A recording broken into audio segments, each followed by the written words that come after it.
denim overalls, right? Now, I have a question for you. Like, when are you too old for overalls? Because at 45, am I pushing the envelope? I'm not sure. And is the boob thing an issue? Those were $35. I thought that they were so cute. All right, keep in mind, I will be trying these items on. So just bear with me right now as I go over these. This is a dress that I got, right? So I got two dresses, right? Let me show you.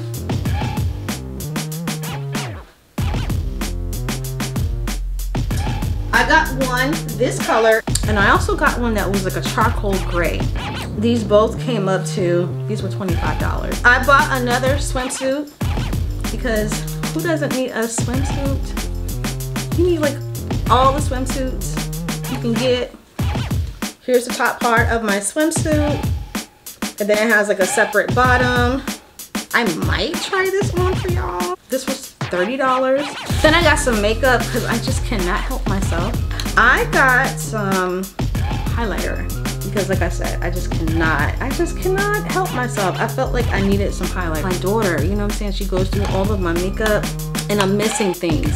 I also decided I wanted to try out this green right here because when I went and got my makeup professionally done, she was telling me that I should do the green. So I was like, okay, I'll try. And then also wanted a nice neutral palette right here. While I have your attention, let's try on some makeup real quick. What are you guys thinking about the Johnny Depp trial and what's going on? So for those of you who do not know, Johnny Depp is suing his ex-wife for defamation of character. She claims that he was abusive and he claims that she was. So, you know, now like he was supposed to do like Pirates of the Caribbean, and I guess they kind of pulled that project from him. That's why you don't put people on a pedestal, you know what I mean? All this stuff is coming up now about like his addiction to drugs, like, you know, and it's really kind of messing with me. I'm like, damn, Johnny. Y'all know, like, I like Johnny Depp from back in the day when he did Nightmare on Elm Street. That was my dude, man. He was like, ooh, he was something to But yeah, back in the day when he did Nightmare on Elm Street, like, I had a serious crush on him. And then of course, as he got older, it was like he started looking kind of weird, but we all look kind of weird as we get older, as we age. I've never shared this with you guys. I was a victim of domestic violence at one point. Not with Hubs. Not with Hubs. But, well, I had a boyfriend that would put his hands on me, you know? And it was really scary because you just didn't know what would set him off. And then, you know, of course, he would get all nice and then act like, you know, it was your fault that happened. And then he would swear that it would never happen again. And one time I was driving my dad's car, and he was in the car, and we got into an argument over my dad's car. Like, my dad's car, you know what I'm saying? Like, I'm driving my dad's car and he didn't want me to drive my dad's car. How in the world are you gonna tell me I can't drive my dad's car? But anyways, he punches me in the eye while I'm driving, and I just see black, and I saw a light, like a white light. He hit me that hard. That wasn't the first time well, yeah, that was the first time he hit me, but that wasn't the last. I told my parents about it. I thought my parents were gonna be like, you can't ever see him again, that kind of thing. I just knew that that was gonna happen. But let me tell you about people who are abusive. They're very manipulative, and they are very, they can be charming, you know? And nothing is ever their fault.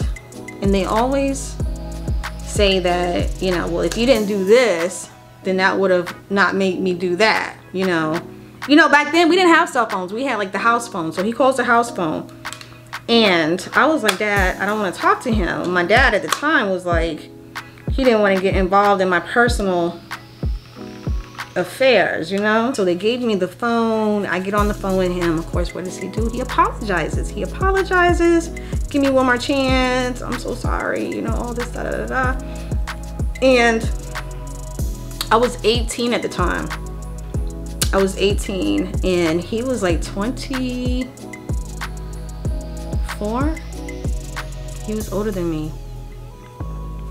He had been in the military already. You know what I'm saying? Like he had, anyways, I'm over here playing with somebody that's grown, and I end up taking him back because he said all this stuff. He's gonna change, it's gonna be different, all that good stuff, you know, that we all love to hear. And what happened? And nothing changed, nothing was different. I had to change. My lips so dry, I gotta put something on them. There we go. A lot better. A little bit better. All right. You know, so dude, you know, I let him back into my life, and what happens? History repeats itself. We get into this argument. At this time, I moved in with him. He's staying in a doggone motel room, but I move in with him because I'm having issues with my parents. So I move in with him, and we get into this argument over, let me tell you what this argument was about. Dude would leave me on the weekends at the motel. I wouldn't have food. I wouldn't have money. I didn't have anything. And he would promise that he'd be right back, and I wouldn't see him until like Sunday night.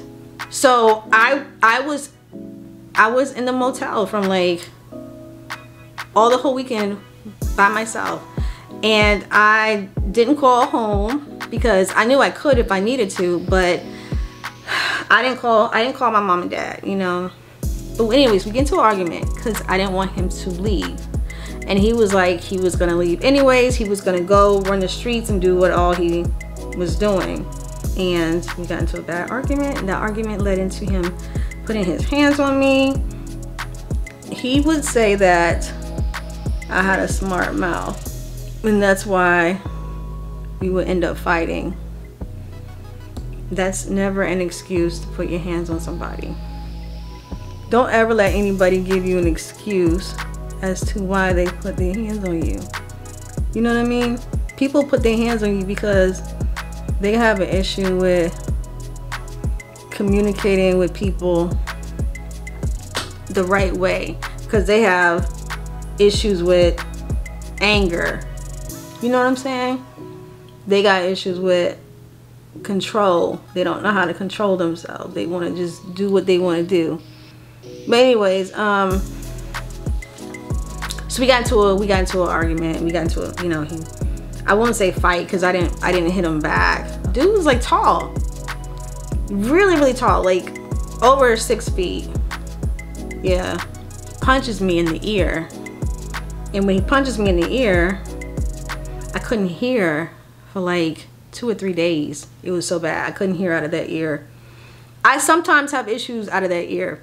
Like when the weather changes, my allergies get so bad. Like I started having issues right there where he hit me. I was like, man, like why are we in this relationship if this is what we're gonna do? I'm like, you know, why are we not married? Why do you just have me in this motel room? Like, why am I in this motel room eating ramen noodles, you know, struggling with you? I'm not your wife. Like, what are your intentions? You know what I'm saying? He says to me, and keep in mind,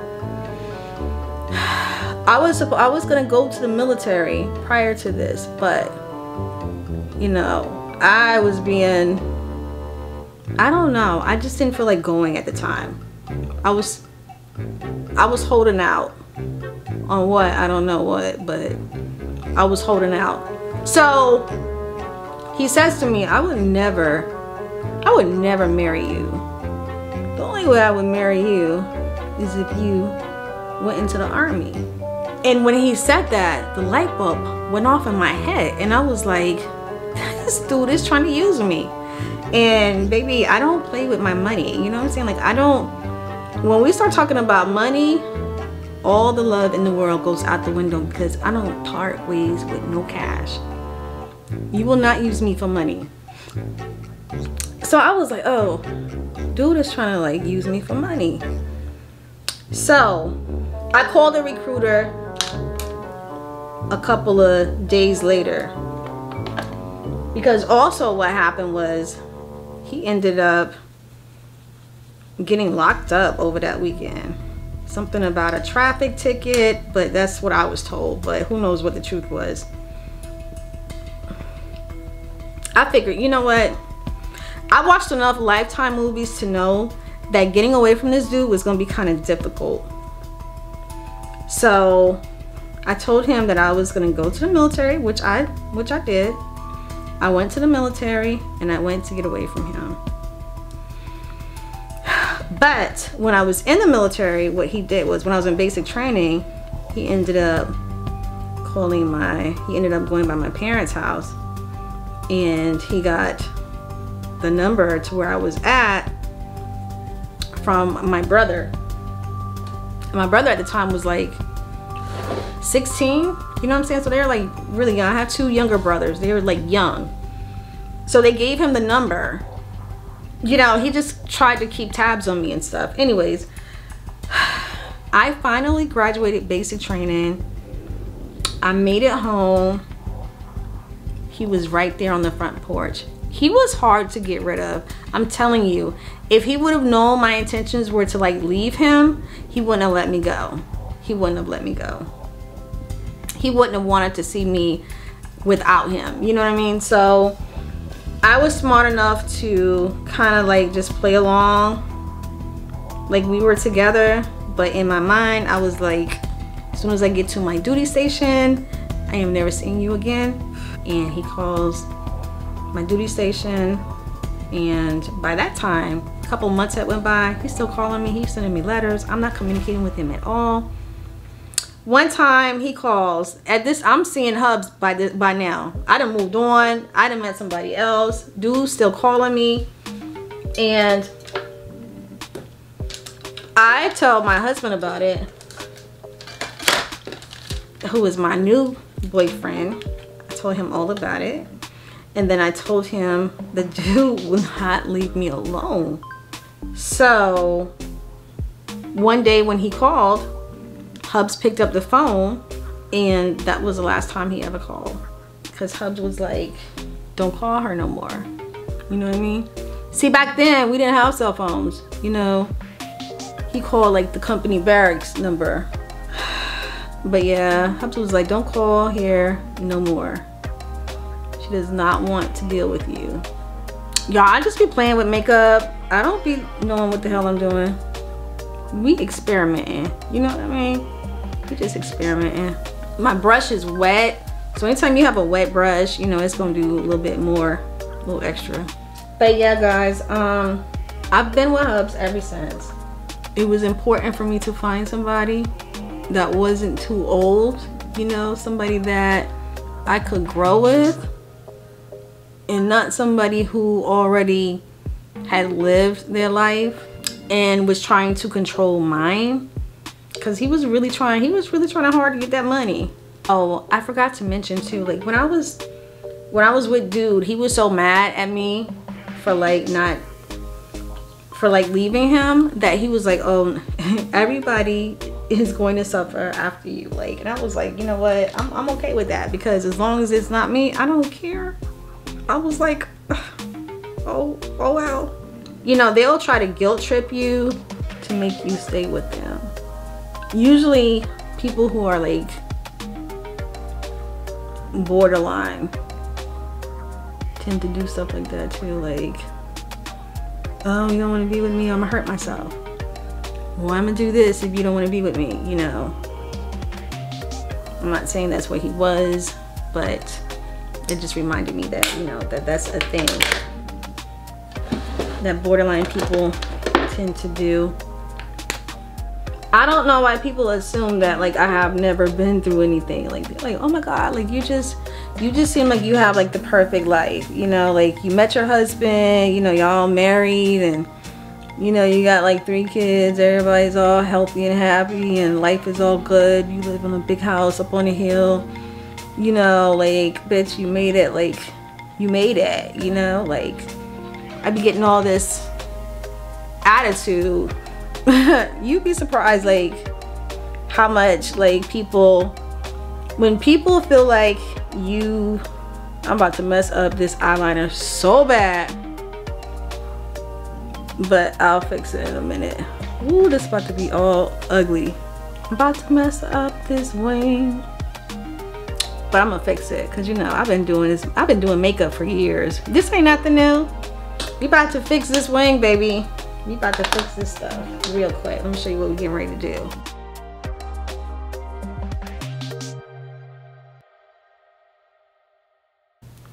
Yeah, there we go. But I've had people assume that, you know, they think I'm spoiled just because, you know, I'm married. I mean, my husband does spoil me, but shit, I deserve it. I decided that when I met my husband, I just knew that he had all of the things that I wanted in a man. So when people are like, gosh, you got married young, baby, like I knew what I wanted. When I met him at 19, I knew he was my guy. I mean, after you've been with somebody before who does not treat you well, you just know that you're not trying to go down that road again. So when you meet someone who does treat you nice and you meet a nice guy, you appreciate that. And so that's what happened. Like, I really appreciate my husband. I love him. We work well together. I'm crazy about him. We have good chemistry. Like, he really is my best friend. I just feel like everything does happen for a reason. I say all of that to say, like, if somebody else if you're in a relationship with somebody and it's not right for you, you just have to kind of like reevaluate there we go, messing up my eyeliner. You have to reevaluate what you want.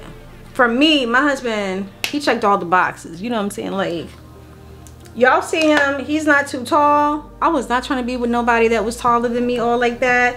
If I have to put my hands on somebody, I ain't trying to lose. No, I ain't trying to go down that road again. So I knew that I was not to be with someone who was like seriously taller than me.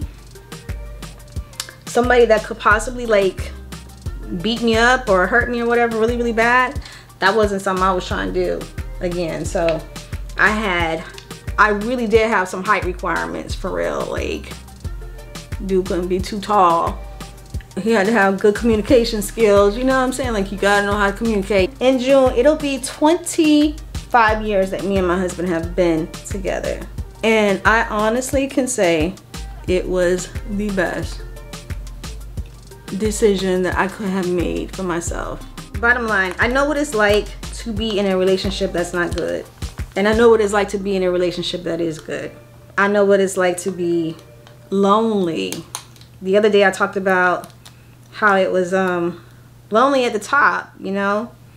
But I also know what it's like to be lonely at the bottom. It seems like when you're lonely at the bottom, like, nobody cares, you know, people don't answer the phone. You see, when you're lonely at the top, you still have people that want to call you. People want to, like, they want to hang out with you. They want to, you know, it's different. You got two different types of people. Lonely at the bottom, you can't do anything for anybody, so people don't want to hang out with you. When you're lonely at the top, everybody wants to hang out with you, but you know what I'm saying, they're not really your people.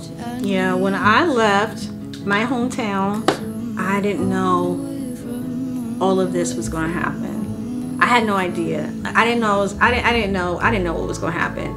I just said a prayer, literally said a prayer, joined the military, and this is how my life turned out. Before I joined the military, I'm telling y'all, it was rough. I didn't know how things were going to turn out. I was stressed out. I'm not saying the military is right for everybody. The military was right for me.